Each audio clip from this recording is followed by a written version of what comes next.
Il y a une mitzvah de sauver des vies. Idéalement, ce serait bien que chacun d'entre nous aille faire prendre des cours de premier secours, parce que ça peut être super utile. La fille de Rav Hassan m'a raconté. Sa fille, elle travaillait à Shabbat en tant que serveuse à Satmar, d'accord, une bar mitzvah, des gens religieux, tout ça. Et tout à coup, le père du Khatan, du bar mitzvah, tout à coup, crise cardiaque, tombe par terre. Le corps arrêté. Ils appellent l'ambulance. Le temps que l'ambulance arrive, 6 minutes. Elle travaille d'ailleurs dans les premiers secours à Mada, dans la Croix-Rouge israélienne, d'accord. Tac, elle fait le boulot, tac, elle fait tac. Et Baruch Hashem, en plus, après l'ambulance arrive avec le truc qu'elle écrit, tac, elle leur fait, et le type, Baruch Hashem, il s'est relevé, en pleine forme. Bon, ils l'ont peut-être pris à l'hôpital quand même pour voir que tout va bien. Et Baruch Hashem, on peut sauver des vies facilement. Donc, ça vaut la peine d'apprendre cela. Alors, c'est un peu embêtant, il faut apprendre premier secours, pas oublier. Moi, je me souviens que j'ai appris dans mon enfance les mouvements pour faire d'accord quand elle est tombée, la langue par cœur, cette belle lurette, il faut que je fasse un peu de révision.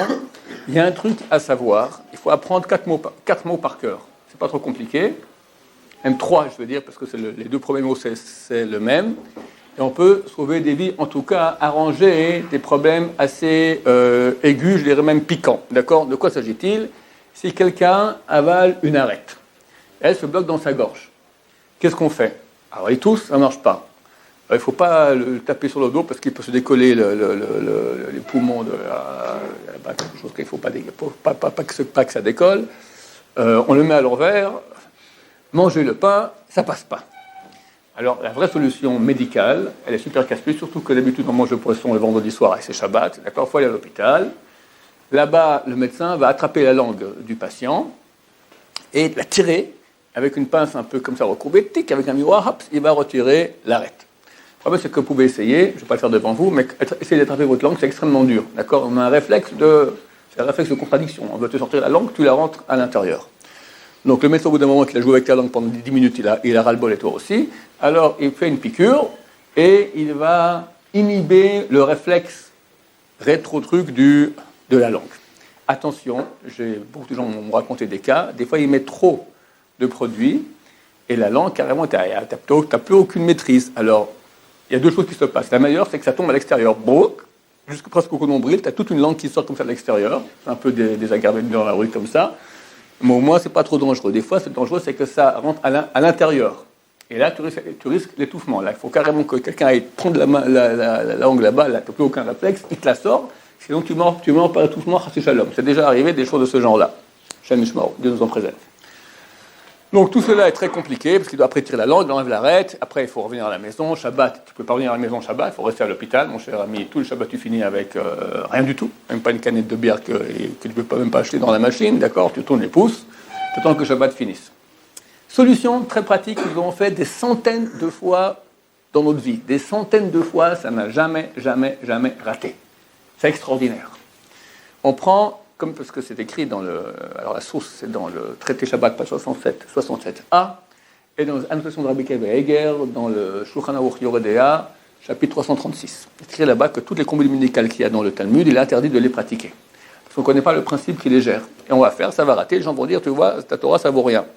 À part un truc, ce qui est marqué dans le traité Shabbat, page 67a, que là, cette chose-là a été expérimentée et vérifiée, que c'est certain que ça marche. Donc ça, seulement on a le droit de le faire. Qu'est-ce que c'est ? Celui qui a une arête dans la gorge, ou un os de poulet, etc. Lapin, on n'a pas essayé, on ne sait pas. De toute façon, c'est pas bien manger du lapin, tout le monde le sait.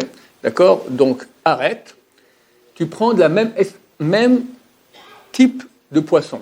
Donc, tu manges la dorade, tu prends une arête de dorade. Tu as une arête de dorade ici dans la gorge, tu prends d'habitude, tu en as un dans ton plat devant toi, dorade. Tu prends, je sais pas moi, du bourri, je sais pas comment on est en français, d'accord ? Du pajot, c'est des bons poissons, des moins bons poissons, d'accord ?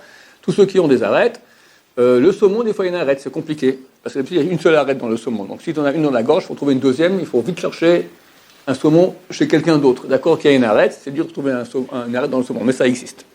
Et tu prends cette arête-là, tu la mets sur la tête, sur le crâne, d'accord, là, sous la kippa. Et maintenant, tu as le type, il a 2 arêtes, une dans la gorge, une sur la tête. Et ou bien lui-même dit la phrase suivante, ou quelqu'un d'autre, des fois le type est en train d'étouffer, il ne peut rien dire, Quelqu'un à côté de lui dit la phrase suivante. Had, had, nahit, bala. Il faut apprendre ces 4 mots. Had, ça signifie un. Had, aiguisé, pointu. Nahit, c'est de l'araméen descendu. Bala, avalé.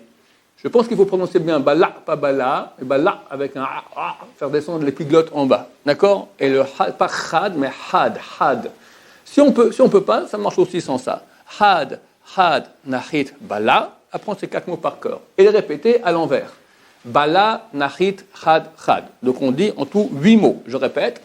On met une arête du même type sur le crâne. On dit had, had, nahit, bala, bala, nahit, had, had.